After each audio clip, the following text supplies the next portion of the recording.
बाकी चार प्लैनेट्स आपको नजर आ रहे हो गैसियस प्लैनेट्स हैं जुपिटर सैटर्न यूरेनस और नेपच्यून। तो ये हमारा पूरे सोलर सिस्टम है, सौर परिवार है। जानेंगे एक एक करके सभी प्लैनेट्स के बारे में। सन के सबसे नजदीक कौन सा प्लैनेट है? मरकरी।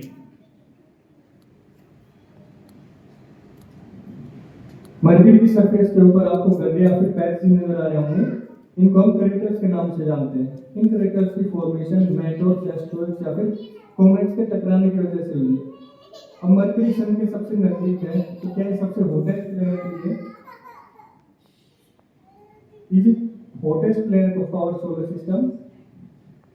नहीं, क्योंकि मरकरी के पास खुद का कोई एटमॉस्फेयर नहीं होता है, तो सन से आने वाली रे इसमें ट्रैप नहीं हो पाती, रिफ्लेक्ट हो जाती है एज इट इज स्पेस के अंदर, जिसकी वजह से मरकरी की सरफेस के ऊपर टेम्परेचर डिफरेंस बहुत ही ज्यादा देखने को मिलता है। दिन के समय में तो मरकरी बहुत ही ज्यादा गर्म रहता है और रात के समय में बहुत ही ज्यादा ठंडा। चलते हैं हमारे सोलर सिस्टम के हॉटेस्ट प्लैनेट पे, वीनस। वीनस का हॉटेस्ट होने का मेजर रीजन ये है कि इसके एटमॉस्फेयर में ग्रीन हाउस गैसेज ज्यादा पाई जाती है, और ग्रीन हाउस गैसेज में भी कार्बन डाइऑक्साइड की मात्रा लगभग 96% है, जो कि इसको सबसे हॉटेस्ट बनाती है। वीनस को हम एक और नाम से जानते हैं, नहीं, मॉर्निंग और इवनिंग स्टार। मॉर्निंग और इवनिंग स्टार इसलिए बोलते हैं क्योंकि इवनिंग के टाइम में जो सबसे तेज चमकता हुआ तारा वेस्ट की ओर नजर आता है वो वीनस ही होता है, और मॉर्निंग के समय में जो सबसे लेट डूबने वाला तारा जो आपको आसमान में नजर आता है वो एक्चुअल में तारा नहीं होता है, वो वीनस ही होता है। वीनस को हम अर्थ ट्विन सिस्टर के नाम से भी जानते हैं।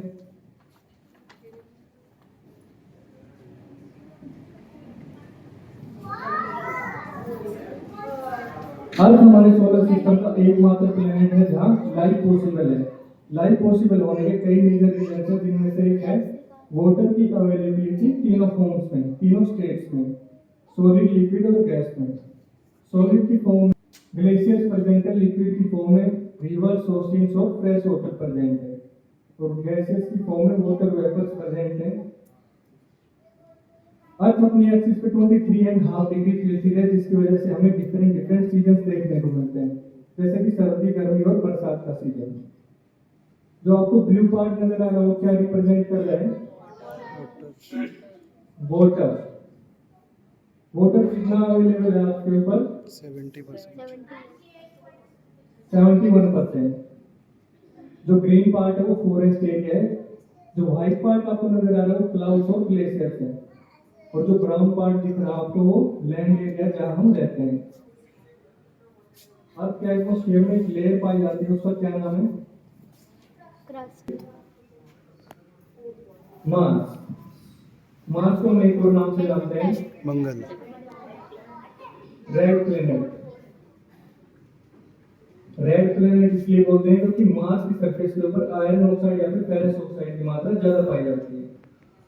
अब मार्स के ऊपर पूरे सोलर सिस्टम का हाईएस्ट माउंटेन पाया जाता है, जो आपको चार उभरे हुए ट्रायंगल टाइप स्ट्रक्चर नजर आ रहे हैं, इनमें से हाईएस्ट माउंटेन है जिसका नाम है the Mount Olympus Mons. The Mount Olympus Mons की ऊंचाई माउंट एवरेस्ट से 2.5 टाइम्स ज्यादा है, लगभग 22 किलोमीटर ऊंचा है। जो मार्स की सरफेस पे आपको व्हाइट स्ट्रक्चर नजर आ रहा है वो ड्राई आइस है, यानी कि सॉलिड कार्बन डाइऑक्साइड, जिसको हीट करने पर वो लिक्विड में कन्वर्ट ना होकर डायरेक्ट गैस में कन्वर्ट हो जाती है। तो अब तक हमने जाना इनर प्लैनेट्स यानी टेरेस्ट्रियल प्लैनेट्स के बारे में, जिनकी सरफेस के ऊपर हम लैंड कर सकते हैं। अब जानते हैं गैसियस प्लैनेट्स के बारे में, जिनकी सरफेस के ऊपर हम लैंड नहीं कर सकते। तो हमारा फर्स्ट गैसियस प्लैनेट है Jupiter, the biggest planet of our solar system. इसमें कुछ गैसेस क्लॉकवाइज रोटेट कर रही है और कुछ गैसेस एंटी क्लॉकवाइज, पर ये गैसेस आपस में मिक्स नहीं हो रही है। ऐसा क्यों हो रहा है? जिसकी वजह से गैसेस आपस में मिक्स नहीं हो रही। हम डेली लाइफ से एक एग्जांपल लें, वाटर और ऑयल को, पानी और तेल को आपस में मिक्स करते हैं तो वो भी मिक्स नहीं होते हैं, क्योंकि उनकी डेंसिटी भी अलग है। तो जो भी बहने वाली चीजें होती हैं उनकी एक पर्टिकुलर डेंसिटी होती है।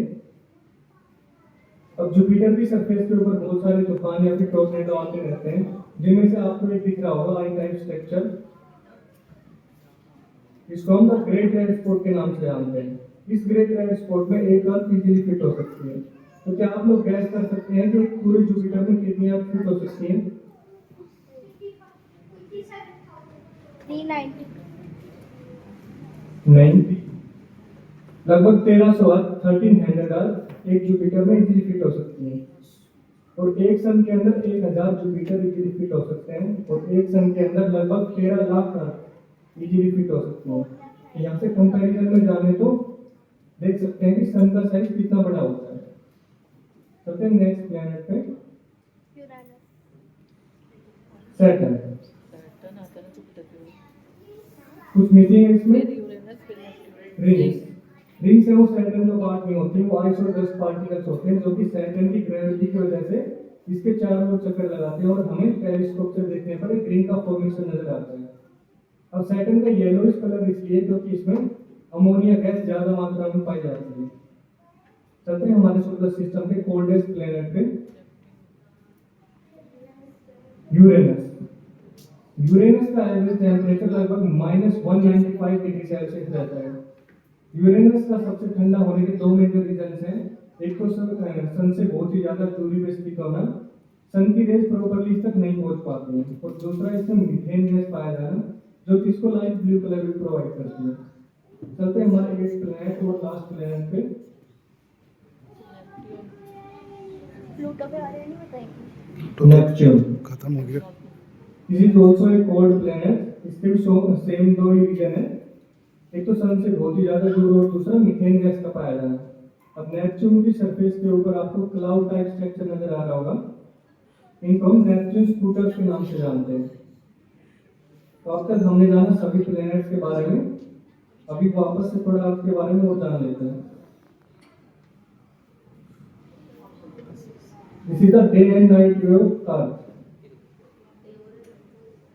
अर्थ अपने एक्सिस पे 24 आवर्स में एक रोटेशन कंप्लीट करती है, जिसकी वजह से हमें रात और दिन देखने को मिलता है। सन की रेज जिस धरती के जोन से हिस्से पे प्रॉपर्ली गिर पाती है वहां दिन देखने को मिलता हो, दूसरे हिस्से पे नहीं पहुंच पाती सन की रेज, वहां रात देखने को मिलती है।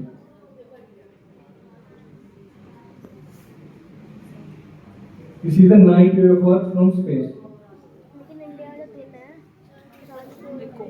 अर्थ हमारे सोलर सिस्टम का एकमात्र प्लेनेट है जहां आर्टिफिशियल लाइट प्रेजेंट है। आर्टिफिशियल लाइट का मतलब है ह्यूमन मेड लाइट, मानव द्वारा बनाई गई लाइट, जैसे कि स्ट्रीट लाइट, एलईडी और बल्ब। जहां आपको ज्यादा लाइटिंग दिख रही है वो एक डेवलप्ड कंट्री मान सकते हैं आप, और लाइटिंग को देख के हम पता लगा सकते हैं कि कौन सा कंट्री डेवलप्ड है, कौन सा डेवलपिंग है, चाइना। कौन सा अंडर डेवलपिंग है। चाइना इतनी कम है। सिंगापुर और यूरोप की साइड ज्यादा लाइटिंग नजर आ रही होगी आपको। पाकिस्तान और बहुत अर्थ की नेचुरल सैटेलाइट क्या है? मून। नॉर्थ कोरिया दिख नहीं रहा लाइट। मून के ऊपर भी आपको सेम घंटे या फिर पैचेस नजर आ रहे होंगे, क्योंकि मून के पास भी खुद का कोई एटमॉस्फेयर नहीं होता है, और ना ही मून के पास खुद की कोई लाइट होती है। ये सन की लाइट को रिफ्लेक्ट करता है अर्थ की ओर, जैसा कि हमने मरकरी के ऊपर देखा था, सेम क्रेटर्स यहाँ भी नजर आ रहे हैं। अर्थ की सरफेस से हमें मून का सिर्फ ब्राइटर पार्ट नजर आता है, ना कि डार्कर पार्ट। अब बात आती है मून की, तो क्या सभी प्लैनेट्स के पास खुद का मून है?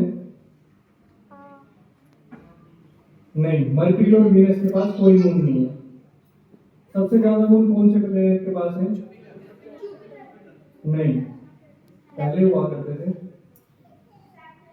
सैटर्न के पास है सबसे ज्यादा मून, लगभग 274 मून, 274 मून है सैटर्न के पास। दूसरे नंबर पे जुपिटर आता है जिसके पास 95 मून है। सबसे बड़ा मून कौन से प्लैनेट के पास है? जुपिटर। जुपिटर के पास गैनीमेड है, वो पूरे सोलर सिस्टम का सबसे बड़ा मून है। सही बता दे। दूसरे नंबर पे आता है टाइटन, जो कि सैटर्न के पास है। अर्थ का मून 5th नंबर पे आता है। सबसे छोटा मून कौन से प्लैनेट के पास है? वीनस। वीनस के पास तो मून ही नहीं है। यूरेनस। मार्स के पास है सबसे छोटा मून। मार्स के पास दो मून है, फोबोस और डीमोस। डीमोस हमारे सोलर सिस्टम का सबसे छोटा मून है। अब अर्थ का मून हम डेली ऐसे सेम देखते हैं, ऐसा ही दिखाई देता है डेली। अर्थ के मून को फेजेस वाइज देखते हैं। अर्थ के मून के टोटल 8 फेजेज होते हैं, new moon to full moon. Hindi में जिसको हम अमावस्या की रात और पूर्णिमा की रात के नाम से भी जानते हैं। चलते हैं हमारी लास्ट स्लाइड पे। What are these yellow moving objects?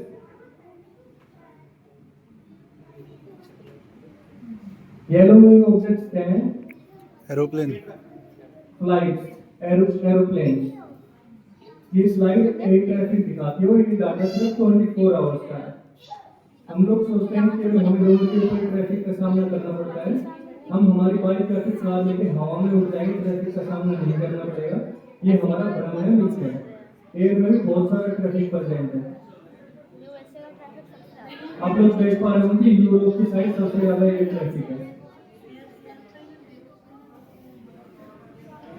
हमारा शो यही समाप्त होता है। उम्मीद करता हूँ आप लोगों को पसंद आया होगा। धन्यवाद।